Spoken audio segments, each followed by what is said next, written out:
महिला सशक्तिकरण की बात हमारे प्रधानमंत्री नरेंद्र मोदी और तमाम जो भी प्रधानमंत्री रहे हैं लगातार करते चले आ रहे हैं, लेकिन जब तक हमारे देश की महिलाएं खुद अपने आप को नहीं उभारेंगी तब तक वह कैसे आगे बढ़ सकती हैं, ये भी सोचने वाली बात है। आपको बताना चाहेंगे कि बहुत सी महिलाएं ऐसी हैं जो इन पर लगातार काम कर रही हैं और जो नीचे तबके की महिलाएं हैं जो अपने आप को कम समझती हैं, उनको उभारने के लिए क्या क्या प्रयास कर रही हैं, उन्हीं सबको जानने के लिए आज हम मौजूद हैं। IM रोड की तरफ गहला गांव पड़ता है और हमारे साथ यहाँ पे महिला शमीम बानो जी मौजूद हैं और उन्होंने अपने जीवन में लगातार मेहनत करी, ज़ीरो से उठकर वो आज इस मुकाम पे पहुँची। आइए उनके भविष्य के बारे में और वर्तमान के बारे में, भूतकाल के बारे में सब जानने की कोशिश करेंगे, क्या कहना चाहती हैं। सबसे पहले हमारे चैनल में आपका स्वागत है जी। क्या आप बताना चाहेंगे अपने एक्सपीरियंस के बारे में। मेरा एक्सपीरियंस तो मतलब ज़ीरो से है, जब मुझे ऐसा लगा कि खुद इंसान को कुछ करना चाहिए, किसी पे ज़्यादा मतलब वो नहीं होना चाहिए, चाहे भले ही वो माँ बाप हों, भाई हों, शौहर हों, कोई भी हो, मगर फिर भी औरतों को कुछ ना कुछ करना चाहिए। तो मैंने बस मेरे 3 बच्चे थे, तब से हमने पढ़ाई लिखाई शुरू की। फिर अपने बेटे के साथ मैंने ग्रेजुएशन किया और तभी से हाँ, हाई स्कूल करने के बाद मैं बाल विकास में ऐसी सर्विस करने लगी थी आंगनबाड़ी के उसमें। तो वहीं से हमको काफ़ी मतलब रास्ते नज़र आए तरह तरह के, क्योंकि उसमें काफ़ी ट्रेनिंग वगैरह होती हैं और काफ़ी समाज सेवा वाले सारे काम होते हैं। तो वहाँ से मतलब हमें ऐसा लगा कि महिलाओं के लिए कुछ करना चाहिए। मतलब हमने तो अपने खुद से किया, मगर दूसरों के लिए हमने बहुत कोशिश की।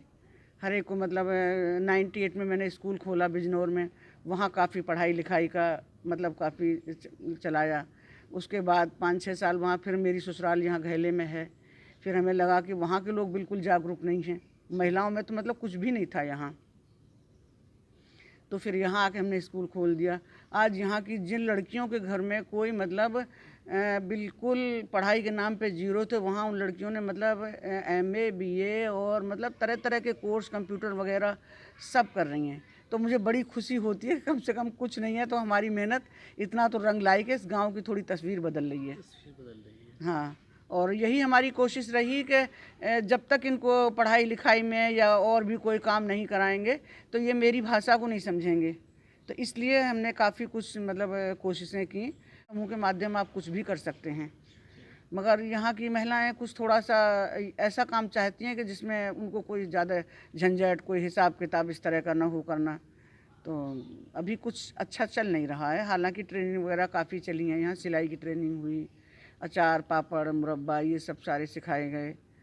तो उसके बाद भी मतलब कुछ मतलब टाइम लगेगा अभी यहाँ। कोशिश आपकी लगातार कोशिश मेरी लगातार है।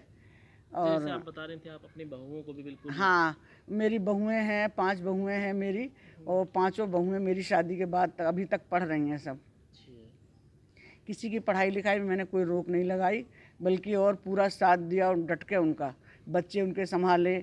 और हम तो अपना स्कूल चला ही रहे थे, मगर उनके बच्चे भी संभालते थे और बहुओं की पढ़ाई लिखाई में पूरा मेरा योगदान रहा है। बल्कि लोग उनसे पूछते भी हैं कि तुम लोग कैसे पढ़ रही हो, तो वो लोग यही कहती हैं कि हमारी सास की मतलब वो है पूरी, मतलब कि पढ़ो और बढ़ो आगे और दूसरों को भी मतलब लेकर चलो साथ में।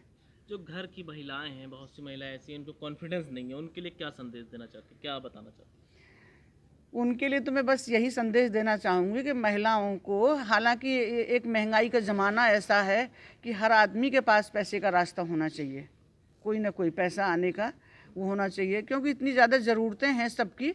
और हर महिला को कुछ ना कुछ करना चाहिए अपने लिए भी। और मतलब अगर कुछ ऐसा है तो उस पैसे को वो दूसरों पे लगाए तो उसको दिली खुशी होगी और वो कुछ कर सकती है। ऐसे हम किसी से मांग के कहाँ किसी का कुछ कर सकते हैं। कॉन्फिडेंस होना चाहिए, उन्हें आगे बढ़ने की लगन होनी चाहिए। जैसा कि इन्होंने बताया अपने जीवन काल में ज़ीरो से उठकर आज इस मुकाम पर पहुंची हैं और अपने गांव की महिलाओं को आगे बढ़ाने के लिए लगातार कोशिश कर रही हैं।